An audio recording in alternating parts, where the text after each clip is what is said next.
চলেছে নীলমাধবকে নিয়ে আসতে চরণের চিন্তা ধরে গাই তার সঙ্গে করি চরণের চিন্তা ধরে গাই তার সঙ্গে করি উপনীত নীলগিরি তারা উপনীত নীলগিরি তারা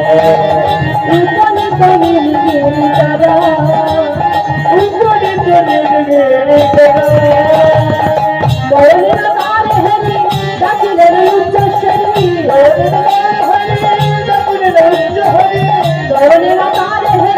ডাকিলেন উচ্চস্বরী দেখা দিয়ে প্রাণ রাখো দেখা দিয়ে প্রাণ রাখো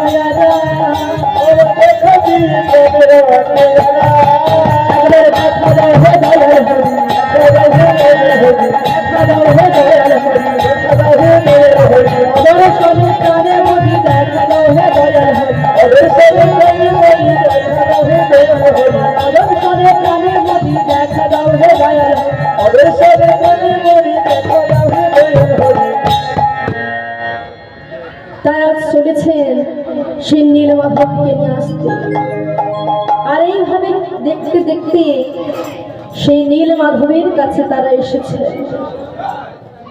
আর যে সে বিদ্যাপতি বলছে যে এই দেখুন মহারাজ এই দেখুন আপনার আরাধ্য দেবতা নীলমাধব এই বলে আজ রাজা ইন্দ্রদুম্ন যেই না তাকিয়ে দেখেছে দেখছেন যে সেখানে কোনো মূর্তি নেই তখন মহারাজ ইন্দ্রদুম্ন বলছে কি বিদ্যাপতি আমার নীলমাধব কই তখন বিদ্যাপতি দেখছেন যে সত্যি সেই গাছের তলায় যেখানে নীলমাধবের মূর্তিটা ছিল সেখানে আর মূর্তিটা নেই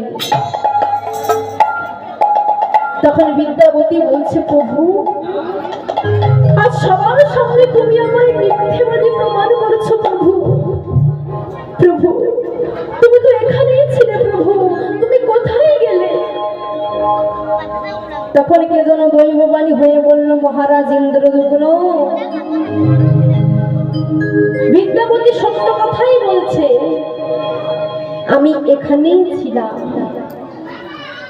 আমি অন্তর্ধান হয়ে গিয়েছি শোনো আমি তোমায় আদেশ দিচ্ছি তুমি এখানে আমার একটি মন্দির স্থাপন করো আর এই মন্দিরের মধ্যে আমি পূজিত হব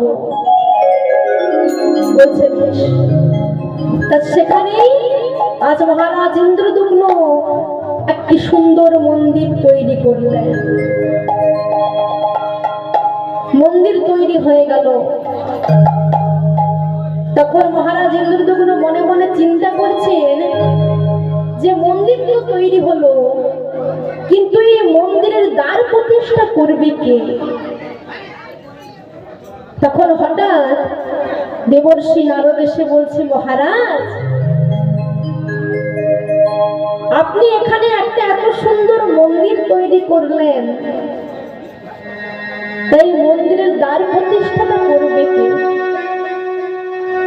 বলছে সেটাই তো আমি চিন্তা করছি এত সুন্দর মন্দির তো তৈরি করলাম কিন্তু এই দ্বার প্রতিষ্ঠা করবে কে বলছে চলুন যেই মন্দিরের দ্বার প্রতিষ্ঠা করবে আমি আপনায় তার কাছে নিয়ে যাচ্ছি তিনি কে না তিনি হলেন ব্রহ্মদেব তাছাড়া মহারাজ ইন্দ্রদুম্নকে নিয়ে নারদ চলেছেন ব্রহ্মলোকে সেখানে গিয়ে দেখছেন যে সেখানে ব্রহ্মদেব তিনি নাম করছেন তখন মহারাজ ইন্দ্রদুম্ন বলছেন যে হে ব্রহ্মদেব আমি আমার প্রভুর জন্য একটি মন্দির স্থাপন করেছি আর সেই মন্দিরের দ্বার প্রতিষ্ঠা করতে হবে আপনাকে আপনি দয়া করে চলুন তখন ব্রহ্মা বলছে শোনো আমি যাব, কিন্তু আমার নাম করা যতক্ষণ না পূরণ হচ্ছে আমি তোমার সাথে যেতে পারবো না। তাই তুমি এখানে একটু বসো, আমি আমার নাম করা শেষ হয়ে গেলে তোমার সাথে যাব মন্দিরের দ্বার প্রতিষ্ঠা করতে। বলছে কিন্তু মাগো, মহারাজ ইন্দ্রদগ্ন তো জানেন না যে ব্রহ্মদেবের একটুক্ষণ বসা মানে কতটা। এইভাবে আজ থেকে ব্রহ্মদেব নাম শুরু করেছেন, আর দেখতে দেখতে 12টা বছর কেটে গেল। আর এদিকে মহারাজ ইন্দ্রদগ্ন যে মন্দিরটা স্থাপন করেছিলেন, সেই মন্দিরটা এতদিনে বালিতে চাপা হয়ে রয়েছে। ঠিক সেই সময় অন্য একটি দেশের রাজা, তার নাম ছিল গলমাধব, তিনি সেই সমুদ্রে স্নান করতে এসে দেখছেন যে ওই দূরে একটা মন্দিরের চূড়া দেখা যাচ্ছে। তখন সেখানে তিনি সমস্ত প্রহরীগণকে নিয়ে গিয়ে দেখলেন যে সেখানে একটা সুন্দর মন্দির রয়েছে। তখন তিনি বলছেন যে এতদিন ধরে এই মন্দিরটা এখানে বালিতে চাপা পড়া রয়েছে, কেউ যখন এখানে আসেনি, আজ থেকে এই মন্দিরটাকে আমি আমার করে নিলাম, আজ থেকে এই মন্দির আমার।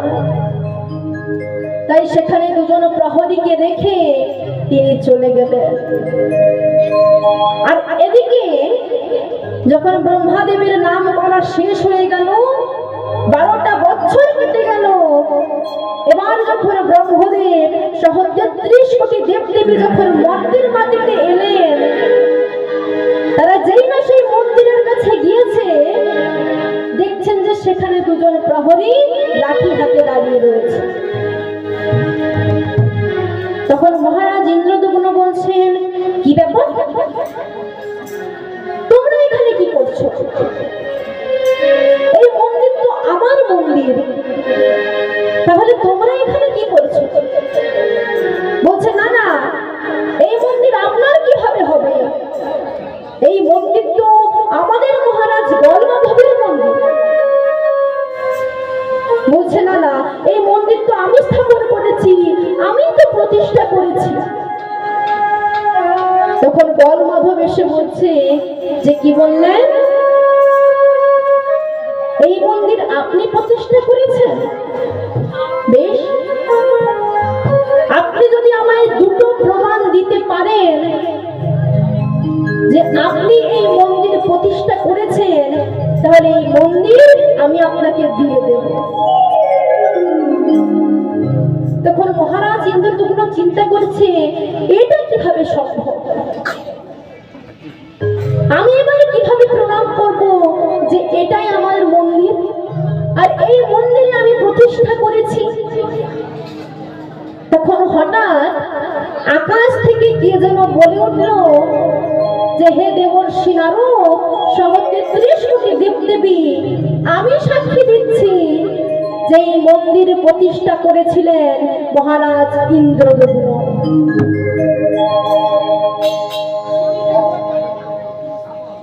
একটা প্রমাণ হয়ে গেল। তখন গলমাধব বলছে যে এটা আপনি একটা সাক্ষী দিলেন, এখনো একটা বাকি রয়েছে। তখন হঠাৎ সেই সমুদ্র থেকে কোলাহল করতে করতে অনেকগুলো কচ্ছপের দল উঠে এসেছে। তখন তারা 33 কোটি দেবদেবী সহ ব্রহ্মদেব এবং দেবর্ষি নারদকে প্রণাম করলেন। তখন তারা বলছে যে হে ব্রহ্মদেব, আমি আপনাদের বলছি এই মন্দির প্রতিষ্ঠা করেছিলেন মহারাজ ইন্দ্রদগ্ন, আমরা এর সাক্ষী দিচ্ছি। যখন দুটো সাক্ষী হয়ে গেল, তখন গলমাধব সেই মন্দিরটি ছেড়ে দিলেন, দ্বার প্রতিষ্ঠা হয়ে গেল এবং সেই দ্বারের তিনি নাম রাখলেন স্বর্গদ্বার।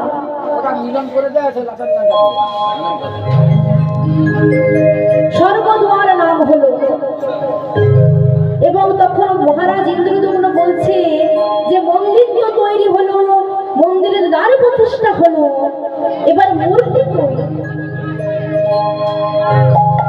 মহারাজ তখন ভগবান বলছে, শোনো ইন্দ্রদুম্ন, তুমি চলে যাও সমুদ্রে এবং সেই সমুদ্রে দেখবে যে শঙ্খ চক্র গদা পদ্ম এই চারটি চিহ্ন রয়েছে যেই কাঠের উপরে, সেই কাঠটি তুমি নিয়ে আসবে এবং সেই কাঠটি তৈরি হবে 3 মূর্তি।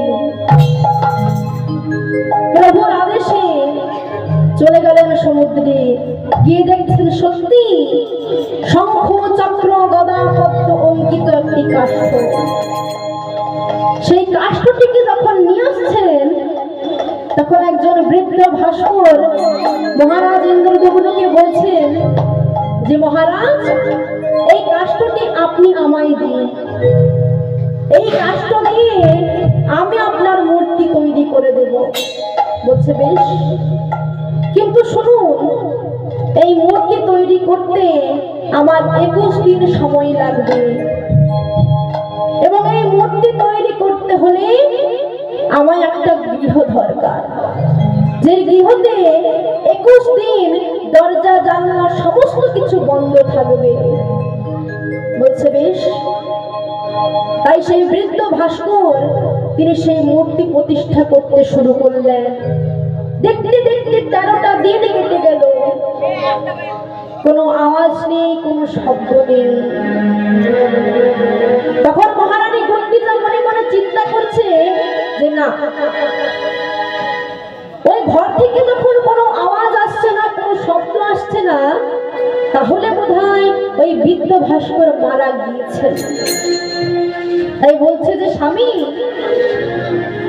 এতদিন কেটে গেল, কোনো আওয়াজ আসছে না, কোনো শব্দ আসছে না, বোধহয় ওই বৃদ্ধ ভাস্কর মূর্তি প্রতিষ্ঠা করতে করতে সেখানে দেহ রেখে দিয়েছে। আপনি ওই দরজা খুলে দিন। এই বলে যেই না দরজাটা খুলে দিয়েছে, অমনি তিনি চমকে উঠল। দেখছেন যে সেই 3টি মূর্তি, যাদের হাত নেই, পা নেই, চোখ দুটো বড় বড়, 3টি মূর্তি অসম্পূর্ণ ভাবে দাঁড়িয়ে রয়েছে। তখন অন্তর্যামী ভগবান বলছে, ইন্দ্রদুম্ন, তুমি এই 3টি মূর্তি মন্দিরে প্রতিষ্ঠা করো। তাই আজ সেখানে মন্দিরের মধ্যে আজ 3টি মূর্তিকে পাশাপাশি বসিয়ে সেখানে মিলন দর্শন করছে।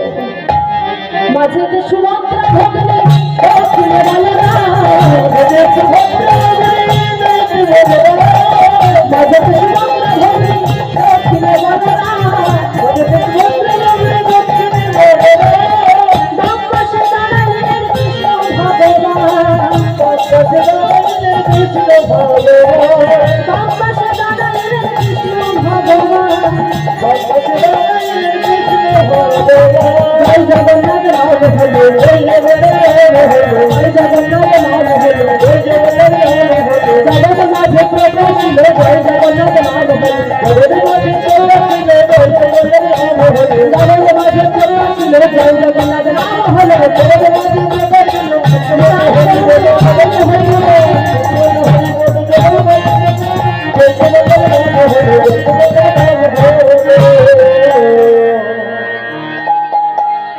এখানে মিলন ঘটিয়ে আজ আমরা এখানে লীলা বিশ্রামে রাখলাম। লীলা পরিবেশনায় অনেক ভুল ত্রুটি হয়েছে, নিজ বাড়ির কন্যা মনে করে, সন্তান মনে করে সেই ভুলগুলি মার্জনা করবে। আর আমাদের কীর্তন যদি আপনাদের ভালো লেগে থাকে, এখানে কার্ড রয়েছে, আপনারা নিতে পারেন। জয় নিতাই, জয় জয়। আজকে যে জয় জগন্নাথ মিষ্টি গুজরাই যে পালা পরিবেশন করছেন, তিলাগড় বামনিবাসী রমন দুয়ারি, ওনার পুষ্প রমন বদলে একটি 20 টাকাদের পুষ্প উপার্জন হচ্ছে। আশা দিন সরকার করবেন সেগুলি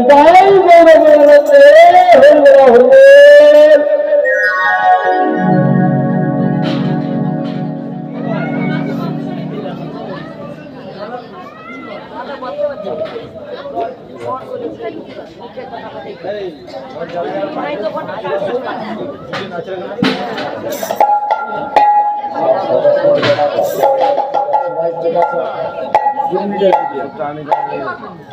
আমাদের সরস্বতী পূজার কমিটি যারা আছেন আমরা সবাই নাচার গানে শুরু করলে পাড়া সমাপ্তি হয়ে গেছে, শিল্পীকে তো বলা যাবে না, তাই তোমরা সবাই আসো, নাচার গান হবে। শ্রীগুরু